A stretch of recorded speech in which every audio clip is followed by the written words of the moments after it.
that is also your duty. One of the things that as parents we need to inculcate into our children is the wajibat, the obligations that Islam has placed upon us. If we don't believe in these obligations ourselves, we think they're going to have an effect on our children. If we don't practice these things ourselves, you think the children will be able to adopt these things and they'll be able to practice these things? Yes, that is the far reality. That is far-fetched. That's something which is dreaming, in other words. It is fantasizing. So you got to be realistic in regards to the fact that you should be able to do it before you can go out and tell someone else. So Quran clearly gives you this command. وَأَمُرْ أَهْلَكَ. It did not say, it is okay if you do so. It's a recommendation. So وَأَمُرْ أَهْلَكَ.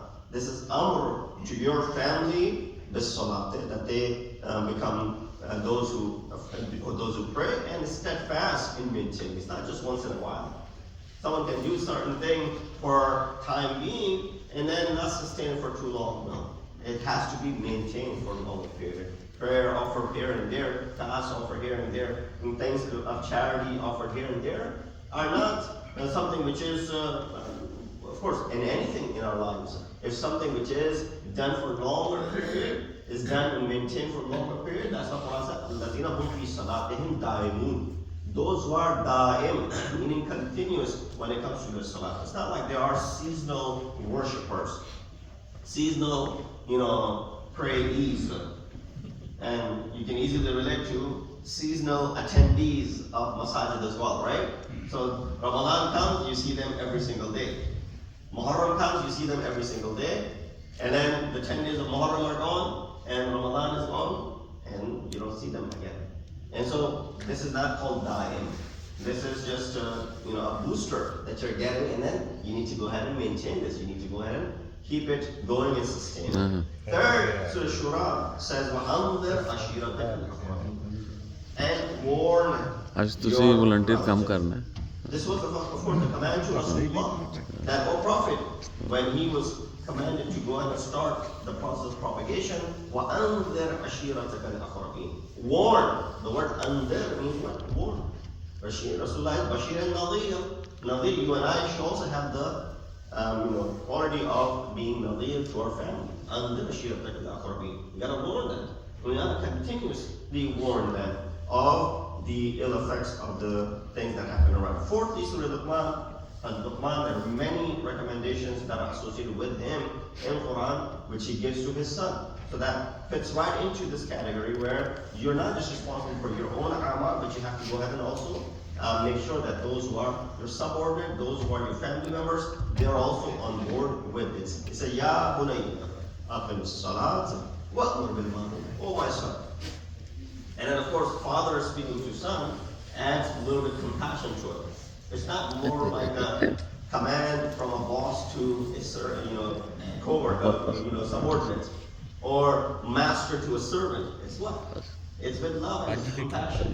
Because if you want someone to do something for a long period and that is good, and you want them to adopt it and you want them to embrace it, it has to start with love and compassion. It cannot start with a stick. It cannot start with, any sort of violence for that matter. Fifthly, Surah Azab.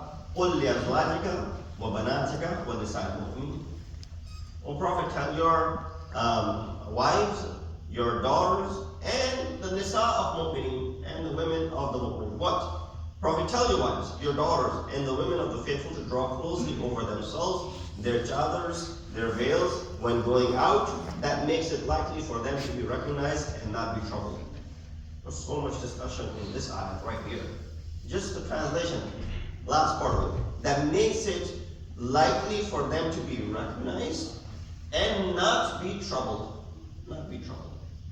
All this discussions on feminism and feminists that are coming out and speaking against the concept of hijab and that Islam has put this bar on the women and oppressing them and the oppression associated with hijab. And right there is the answer.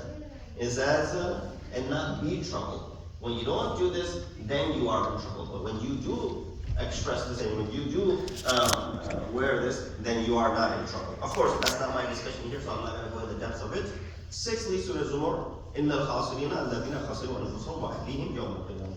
Again, another instruction regarding you and your family. That losers are those who ruin themselves, their families on the Well, I'm responsible for losing, and I'm responsible for ruining myself. No, you can ruin your family along with you as well at the same time. Persistent in wrong things, of course, will lead to that ruining. Similarly, there are narrations in this context as well, which have appeared in the Kalam of Ma'sumin, alayhi wassalam, expressing more so from the Kalam of Amir al-Mu'mineen Ali ibn Abi Talib. Allahumma علموا أنفسكم وأهليكم الخير وأتقوا. Teach yourself and your family and discipline them. علموا أنفسكم. First, you need to teach yourself. If I'm not taught, then I'm not going to go ahead and teach someone else. That's another issue. That sometimes when we try to teach certain things, we are not well versed and we're not taught enough in it either.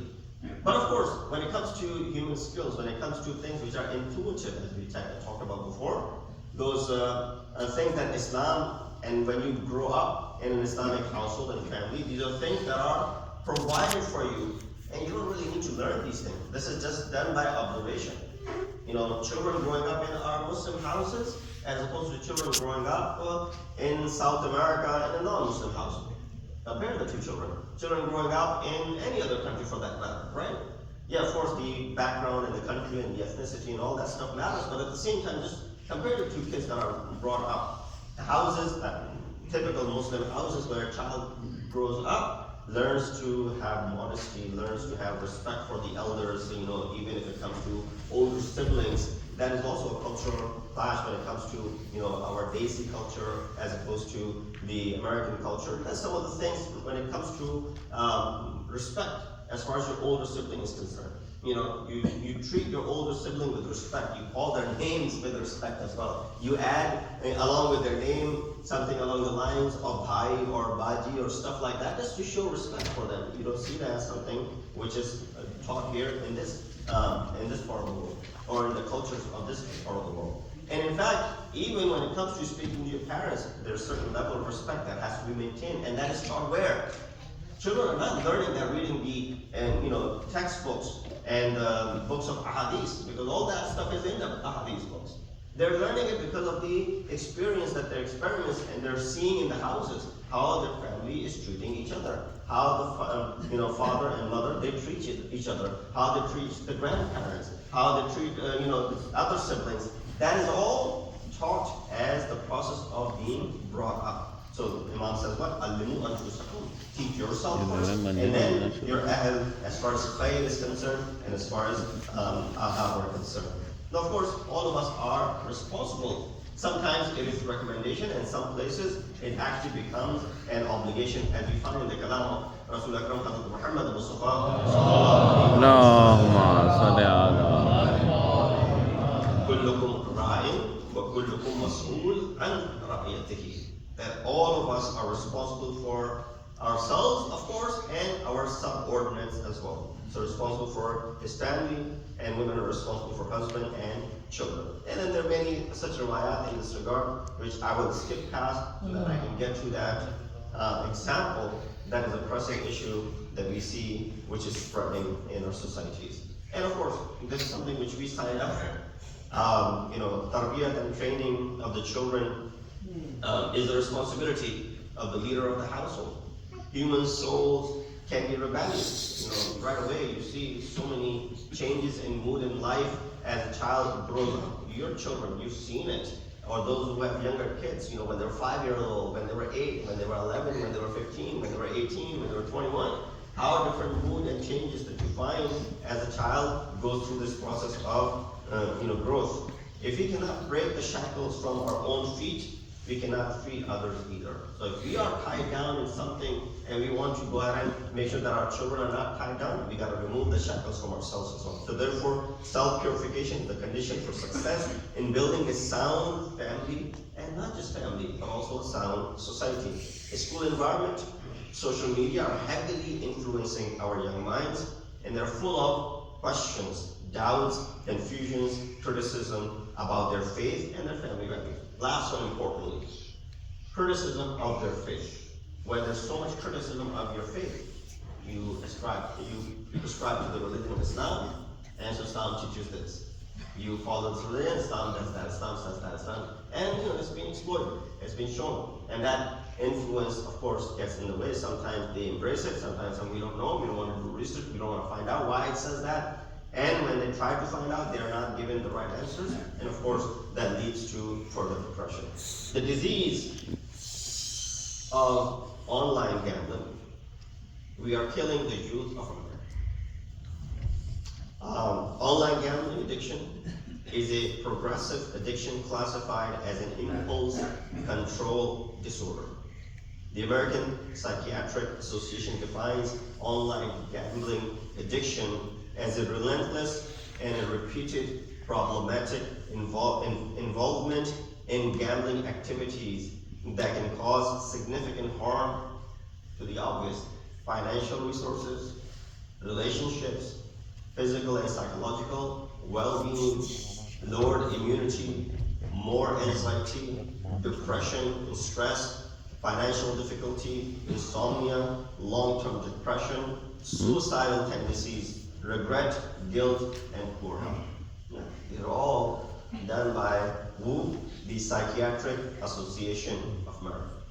They associate all of these things with online gambling. Gambling disorder is a diagnosable chronic mental health disorder, much like drug or alcohol use. They classify that as that. And of course, it's not my area of expertise. I'm just gathering the facts and presenting it to you because I see that's something which is part of the issue in our societies. And I'm not speaking about the American boys and girls. I'm talking about our own Muslim boys and girls. Highest suicide attempt rate of all addictions is in gambling. One out of 10 college students are a pathological gambler. According to one meta-analysis conducted by professors at the University of Buffalo, far higher than 2 to 5% of all US general population, that's 10% over there, estimated to have a gambling problem. Another survey of 3,500 Americans between the ages of 18 and 12, 60% have bet on sports, and 4% do it daily. Almost 6% reported losing more than $500 in a single day. Those numbers where they're doing it on a daily basis because it's so accessible. You got your phone with you. You got the app on it, and you can easily wager and place a bet. When Keith White, executive director at the National Council for Problem Gambling, asked a room of 40 17-year-olds, boys in Virginia, how many had sports betting app on their phones, 36 of them rose their hands. Out of 40. Temptation to use it is right there. If you don't have it, then you have to download it, I'll have to sign up, I'll have to go through the process. Who cares about it? But once you already have downloaded it and saved it and it's there, the temptation is there. Mid-20s, those placing bets before this point cannot fully process the associated risks. He said they're very susceptible to dopamine and endorphin rushes. Gambling games can affect people at the neurobiological level. Many games have features that trick the brain into thinking a loss is actually a win. For example, a slot machine displays celebratory music, sounds, and the lights on a $3 return for a $5 bet. You put in 5 and you got 3 back. But there's music playing behind it, and as if you've achieved something. So right away, it gives you incentive to keep on betting more and more. FanDuel, MGM, DraftKings all show a doubling of revenue year over year. Predictions before Super Bowl this year, fans will bet 16 to 23 billion on Super Bowl this year, or had bet, according to the American Football Association, an all-time high. And then, as I said, this is not for the American public. We fit right into this because we're part of this society now. Again, I'll read the ayat, Surah Tahrim, Ya ayyuhalladhina amanu, qu anfusakum wa ahlikum naran waquduha an-nar. Oh, those who believe, save yourselves, protect yourselves and your families from the fire whose fuel will be people and stones. We ask Allah subhanahu wa ta'ala to give us a tawfiq, the ability to be able to fulfill this command of Quran, take care of ourselves and protect our families, protect our societies, and protect our households. We ask Allah subhanahu wa ta'ala to hasten the reappearance of the wicked Imam. Make this one مستقبل وسلم إن الحسنات إن أحسن الحديث وأبلغ الموعظة كتاب الله أعوذ بالله من الشيطان الرجيم بسم الله الرحمن الرحيم والعصر إن الإنسان لفي خسر إلا الذين آمنوا وعملوا الصالحات وتواصوا بالحق وتواصوا بالصبر. الله